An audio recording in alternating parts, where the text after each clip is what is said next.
Now, despite assurances made by the Inspector General of Police, the Chief of Army Staff, and other military agencies of a violent free election on Saturday, it was a return to the old orders. Widespread violence, ballot box snatching, destruction of beavers' machines, and intimidation of voters by hoodlums characterized the exercise in certain parts of the country. Well, from Lagos to Ondo, Edo, Delta, Kaduna, Kano, Enugu, Rivers, and Cross River states, violence was a common thread in the elections as various arms of security agencies were put to task in maintaining sanity, while the electorate rose to the occasion in some instances to protect their votes. Now, to assess the security architecture of the exercise, we have security expert, a fellow of the Nigerian Institute of Industrial Security and Managing Director, PR24 Risk Management Consultant, Onyekachi Adekoya. Good morning, Mr. Adekoya. Thanks for your time. Thanks for joining us. Yeah, good morning. Thank you for having me. All right, let's quickly get your assessment of the whole electoral process. There's right from Saturday morning, as early as 9 a.m., there were already reports of voter intimidation, thuggery, destruction of election materials, and somewhat. What would you define the process as generally across the country before we focus on Lagos? So I'm not sure what we're expecting during this election period. We're expecting a Nigerian police already challenged to perform magic or wonders, or a Nigerian army that already has operations in the northeast, northwest, north central, southeast, already bogged down with these issues to perform perhaps magic. I'm not sure if we're fully aware or we have forgotten very quickly the fact that Nigeria had been for a long time a medium to high risk environment, extreme risk depending on where you're traveling to. So I do think that you cannot isolate the prevailing risk environment from the setting in which the election took place. It was clear, despite the promises by the NSA, the IGP, even the CDS. We saw the CDS come out to speak at the presidential election, even the promises by the CDS, that's the Chief of Defense Staff, nothing really came out of it, because the problem with insecurity in Nigeria, and particularly with elections, is that you have pockets of widely dispersed incidents, and the posture, the deployment strength, the capacity and capability of the Nigerian forces is not really able to deal and cope with that many incidents all at the same time. The major problem for them being logistics. So there was absolutely nowhere, and I said this several times, that this election could have been anything but an election where expectations would have to be managed, and outcomes would not be flawless at best. So I think it's just we're just true to type based on how we do politics in Nigeria. All right. Well, one would have thought that ordinarily learning from the presidential elections that saw pocket-sized violence from one place or the other and in different states, the security architecture could have taken into cognizance the need to beef up security.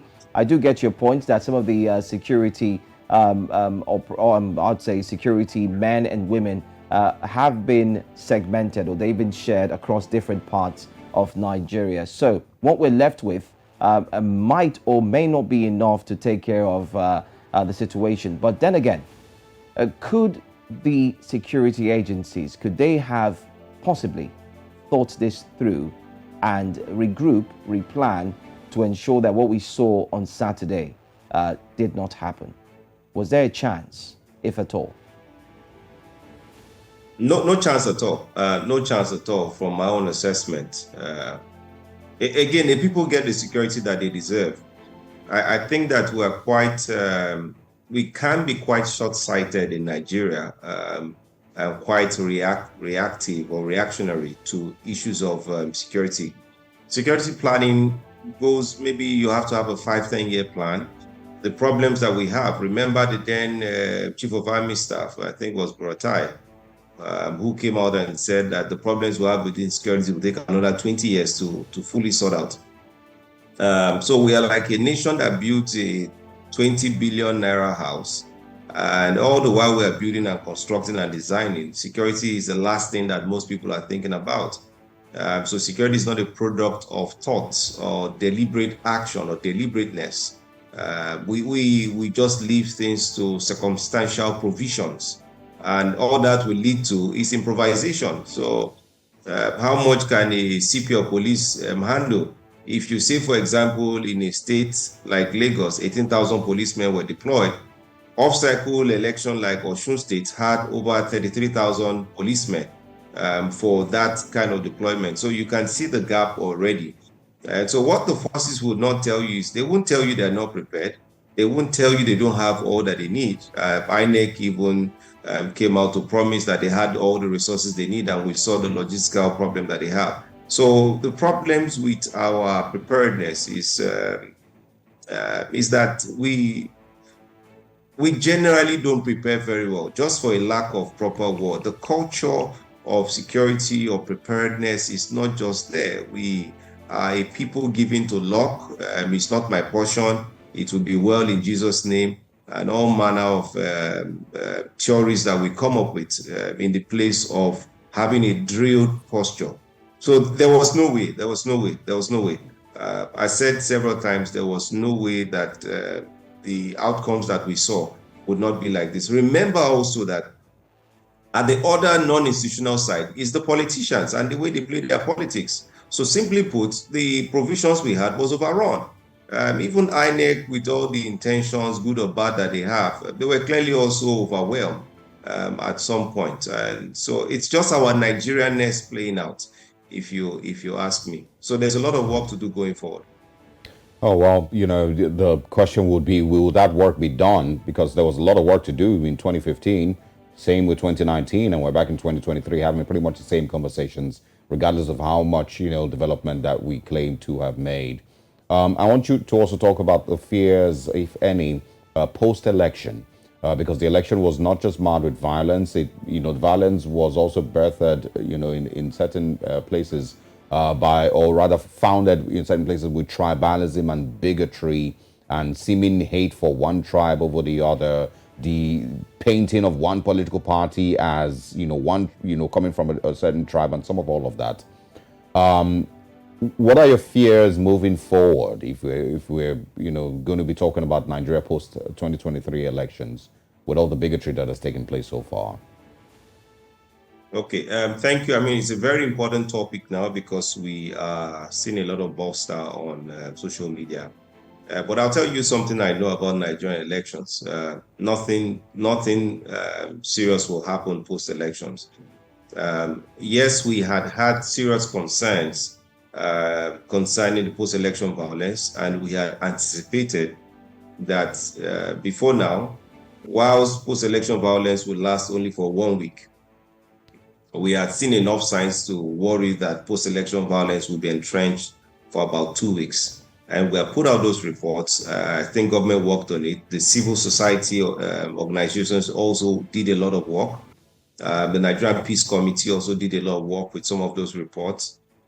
So there's been a lot of underground work, even the diplomatic circle, to rein in hot talk and hot speak from the political gladiators. And importantly, with the way that the governorship election has gone, I think that we should begin to see some reprieve and some respite from the excessive poor language or colorful language we're seeing in the polity as things begin to settle down. And then you begin to see politicians realigning, and this whole week will be for realigning of forces. Yeah, there would be some aggrieved persons, rightfully so, but we've seen that most people are resorting to go to the courts, which is the right thing to do, lest Nigeria falls into a trap of a socially engineered crisis. And Nigeria's own version of the Arab Spring then happens, which would be a very poor and sad situation for every one of us. But we've scanned social media this morning. I think everybody's just trying to settle back to their lives and see how we can improve the process. Importantly, there's zero or little tolerance for some protest action which may be hijacked by some other person. So the bigger risk now is of counter protests. So certain people protesting and other persons hedged in to also run a counter protest, leaving law enforcement with a very dirty job to do to clean up. So even if it's, those are some of the. yeah, let me just quickly, mention, even if it's not necessarily with regards protesting or, outright violence, immediately after the elections, what I'm, trying to point out here is, the seeming breakage in a relationship between two, major tribes. I wouldn't like to mention them here in the Lagos State conversation. I'll quickly share with you what Bayo Nanuga, I'm sure you know who that is, tweeted, is the director of media publicity for the Tinubu Shetima campaign. He tweeted this yesterday, and it has come with a lot of backlash. But he said, or he tweeted, let 2023 be the last time of Igbo interference in Lagos politics. Let there be no repeats in 2027. Lagos is like Anambra, Imo, and any other Nigerian state. It's not no man's land, not Federal Capital Territory. It's Yoruba land. Mind your business. And it's one of the most distasteful tweets that I've seen in my life. So that's what I'm referring to. Where do you think this leads us? I mean, it leads us back to where we're coming from, at the back of our minds as Nigerians, who are first our ethnic selves, then next our religious selves. It's the way we have been set up. It's a social construct of Nigeria. I don't think that Bayo Onanuga has said more than what Nnamdi Kanu has said in the past. That's not to support Bayo Onanuga or support Nnamdi Kanu or some of the bolster we hear from Sheikh Guni or the likes of Shekarau in the Northeast. You can see clearly that Bayo Onanuga is a politician, and it is my own assessment that they had tried to whip up the ethnic sentiments to counter the surge and swell of that party that they have a problem with in Lagos State. I do hope very sincerely that some of those comments will be walked back and will then begin to move towards a conciliatory tone. So there are certain things that should not be said on national TV or said in the public. So I'll also refrain from making certain comments. I am from Ogun State. I was born in Lagos. My mother is from Abia State. I'm adopted by the Nupe people. My middle name is Ndatsu. So I sleep very well in every part of Nigeria. So I wouldn't want to get drawn into certain comments. Two wrongs don't make it right. There are two parties to this. There are several Bayo Onanugas as tribal bigots. Not saying he's one or he's not. There are also other tribal bigots on the other side of the conversation. And it is very sad to see that we played ethnic politics. Lagos is a cosmopolitan city. And I'm also Yoruba, to be very frank. I don't see the Southwest as being as hot as the North or as being as hot as the Southeast at this moment. I think that we should be a bit more circumspect and respect each other's considerations. We generally give the advice to people to say that when you are in Rome, you behave like the Romans. And that's not to say that you have lost the essence of your being. So you see, there are two sides to some of these things. It's all unfortunate that the politicians, again, are trying to divide us. But those ethnic lines are fault lines that are there.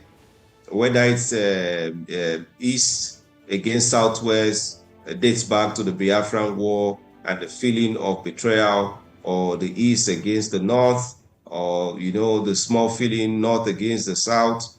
Those issues are there. And I do hope that perhaps the president-elect or maybe the governor in Lagos State and the political class will now begin to reach out. You have won the elections.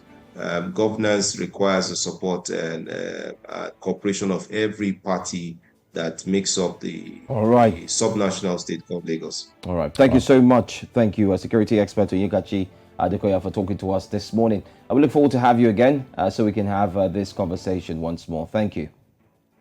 Thank you for having me. Thank you very much. All right.